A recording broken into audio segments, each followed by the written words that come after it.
Hi everyone, welcome back to my channel. So today I will be talking about The Hairdresser of Harare by Tendai Huchu, and it won't be a review in that sense, but I'll be talking about The Hairdresser of Harare as well as the myth of the non-homophobic woman. And when I say woman, I'm usually referring to a cisgender heterosexual woman. So there will be spoilers about what happens in this book. So if you hate spoilers, I suggest that you first obviously go read this book and then come back to this video because promo time. Anyway, so I was on Twitter lately. I'm always on Twitter, but I was on Twitter and someone asked, why do Africans not travel around Africa? And I think a South African responded that they are the most safe in South Africa, and because they are part of the LGBTQ plus community. And that was just, it wasn't like an eye-opening answer, because we know how homophobic African states are, including South Africa, because while there is a legalization and decriminalization of being part of the LGBTQ plus community, homophobic acts are still enacted on queer folk all of the time, every day. And the government hasn't done anything to kind of alleviate all those homophobic acts that occur on a regular basis in South Africa. And yes, but what I also specifically wanted to talk about is Vimbai. In this book, the character follows Vimbai, a hairdresser of one of the salons in Harare, who basically gets into a relationship with and a friendship with this man, Udumi, and she discovers that Dumi is gay at some point in the book, but she had missed all of the signs because she thought that Dumi and her were in a relationship, which is understandable because Dumi to some extent was using Vimbai as a beard. And when I mean about a beard is that Dumi pretends that he's heterosexual kind of by using Vimbai like to portray this heterosexual relationship to the rest of society. And he specifically used Vimbai as a beard when he resolved his issues with his family, or pretended that he'd resolved or prayed the gay away to his family. But the way that we first see this myth of a non-homophobic heterosexual woman in this book is when Vimbai, who's very Christian, invites Dumi after Dumi starts living with her. They were first like friends and colleagues because they worked in the same salon. So Vimbai invites Dumi to her church, and the pastor in the church starts going on about homosexuality is a sin and basically bashing gay people and going on about Sodom and Gomorrah and everything like that. And Vimbai notices that Dumi is really uncomfortable during this whole ordeal, but she brushes it away because Dumi is like, okay, let's go. He's not comfortable there and everything like that.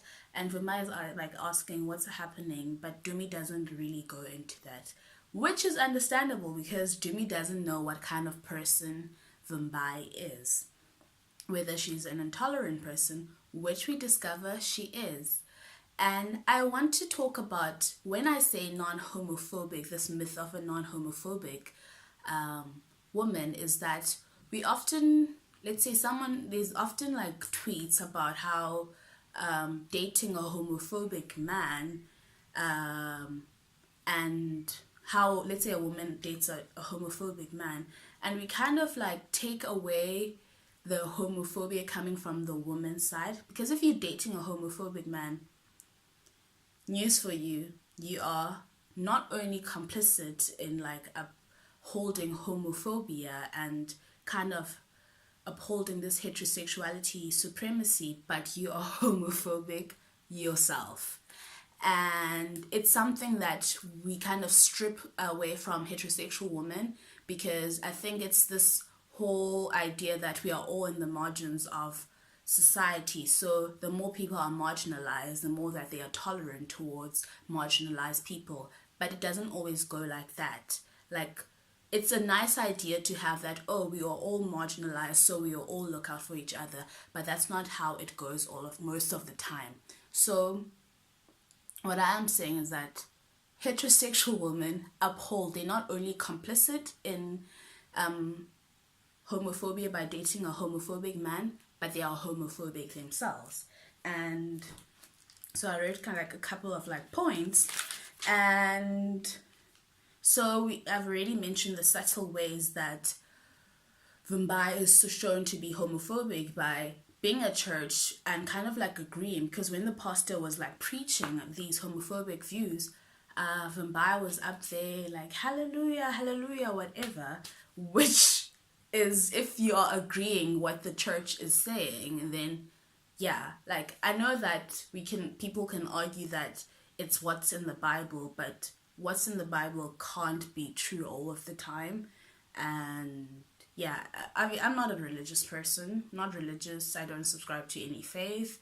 I can acknowledge that people have faiths and people have gods, but I don't subscribe to any of those. So, And then I also want to talk about how Vumbai then upholds this her homophobia, when she discovers that Dumi is homosexual. There's like this part in the book which was like really, for me it was funny, but obviously it's not placed in a funny sense. So Vumbai like searches through Dumi's stuff when Dumi's not home in a couple of days and discovers his diary, and she starts reading it, and then she goes, oh my word, Dumi is a homosexual, and it's written in capital letters, showing this like exaggeration that she feels and this betrayal that she feels. And it was really funny. I'm like, what does Quinta say? People be gay. That's it. And it's obviously sad, because looking at how there's a criminalization of homosexuality in Zimbabwe and everything, and how it was held by the former President Mugabe, and that kind of like government. I don't know how everything is at this point in time, but I did read an article about grade 6 teacher in Zimbabwe who just came out to his students and everything, and how the school supported him, which is a thumbs up to that school. And I know it's bare minimum, but it's still thumbs up, knowing how environments like that are. And then but anyway, it's not only like this homophobia is not only through Vumbai, but like several women such as Minister M, who discovers through this whole ordeal that Dumi is with her husband and they're doing gay stuff. And not gay stuff, that's like a joke that I'm using, because, yeah.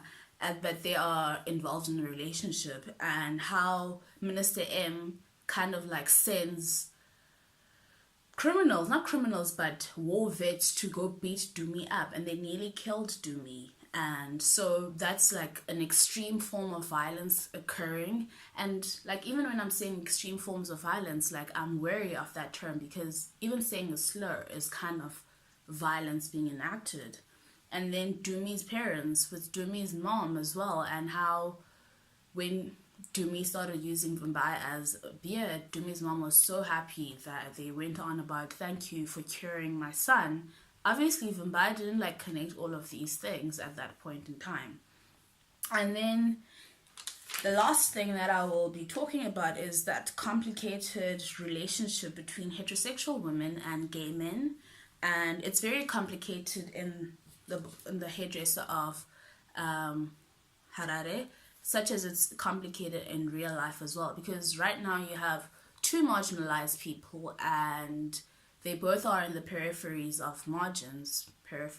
of societal margins, and in the sense that Dumi is using Vumbai, and Dumi exists as a man, and men have a certain privilege, but at the same time, heterosexual, by being a woman, you are marginalized, but being a heterosexual woman, by being heterosexual, you are kind of like, you have a privilege as well. And that kind of like almost clashes, and it's a very complicated relationship that I won't like get into this video and like make an understanding of right now. But if you have any thoughts about it, please obviously comment and let's have a conversation about it. But one of the complicated ways that it's shown is when Vumbai discovers that Dumi is